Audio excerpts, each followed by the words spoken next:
Welcome to This Week in Washington for June the 29th, 2012.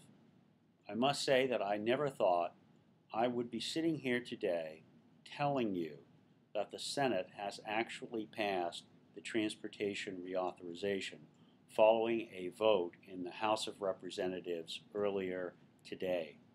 The size of the vote in the House was 373 for the legislation and 52 against. And in the Senate, 74 members voted for the reauthorization and 19 voted against it.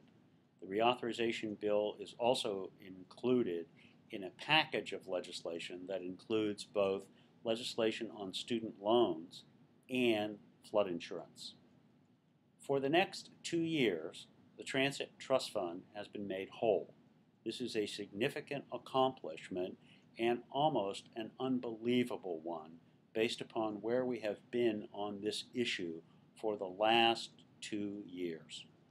Although the bill doesn't do everything that we want and certainly makes changes that will be difficult to implement in some areas, the bottom line is that our basic programs will see an increase by moving around the way some other opportunities and programs have been funded.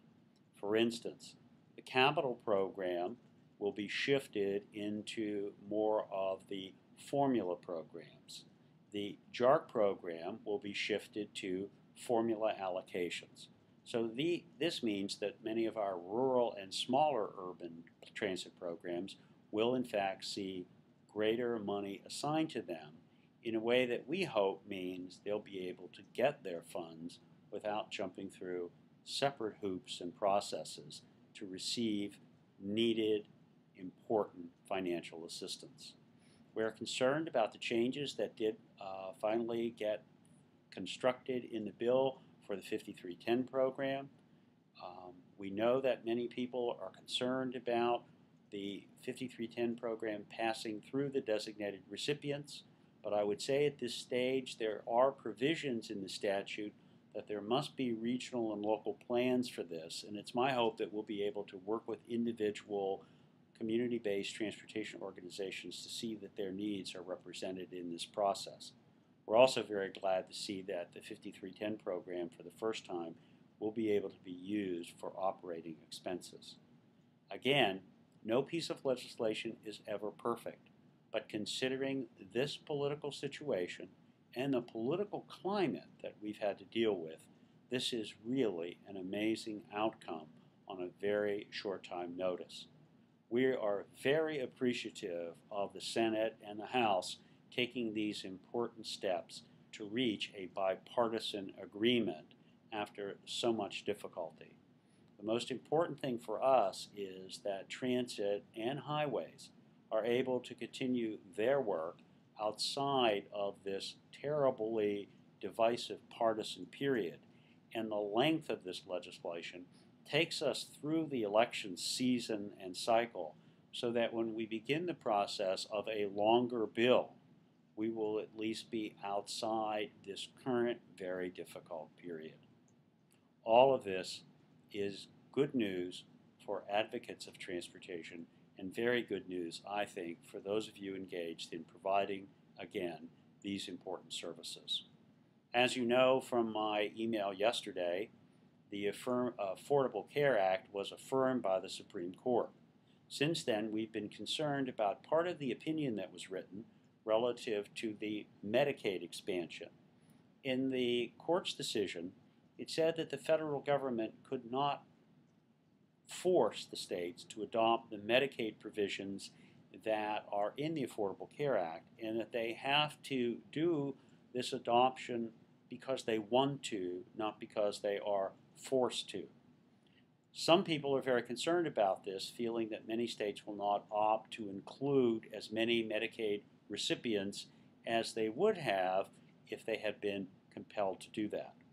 In the last 24 hours, I've taken a good hard look at this, and as I read it, a state that opts to expand Medicaid will receive 100% reimbursement for the next 3 years under the expanded Medicaid program.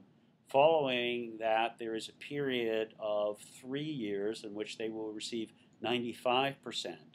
And following that, they will receive their permanent allocation and matching ratio of 90% federal. In the end, I think this is going to determine that the expansion will in fact go forward.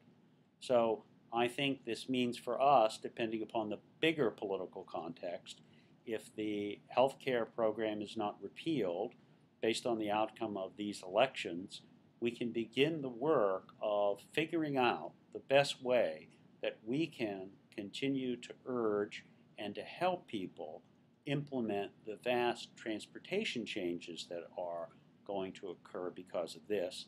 And quite frankly, one of my biggest concerns, the situation with outpatient health care, especially the crisis in dialysis and other outpatient transportations, will be solved should this legislation go into its full effect. So today, at least, I think we have good news on these two fronts. One, that reauthorization will be continuing and that our programs will be financed for the next 2 years, and that the health care bill currently will go forward, including the improved transportation portions of the legislation. There's a lot left to look at in both these issues, and there's a lot left to look at in terms of analyzing the implications. Again, no piece of legislation, and for that matter, no court decision, are really perfect. But this is not a perfect government, and we live in a time where the best we can do sometimes exceeds our expectations. So for me today, I would like you to know that in terms of my bottom line, we have really exceeded our expectation. And I am absolutely impressed that the Congress has managed to find its way through this political crisis to at least continue the basic level of support that we need. The same thing is true in the court's case, that medical services being a priority, we should be able to maintain our efforts in medical transportation as part of this mix. As we look forward to the interpretations of this legislation and these decisions, please stay tuned to our website. We'll be updating these as they go. We'll be looking for comments and also interpretations of the laws and statutes as they come forward. But for today, this is a good step toward the future, and one that provides us with a much better, sounder financial base, proving that Congress can, if it wants to, solve difficult issues, especially those concerning financing. So my thanks to all of you for all of your support in this process.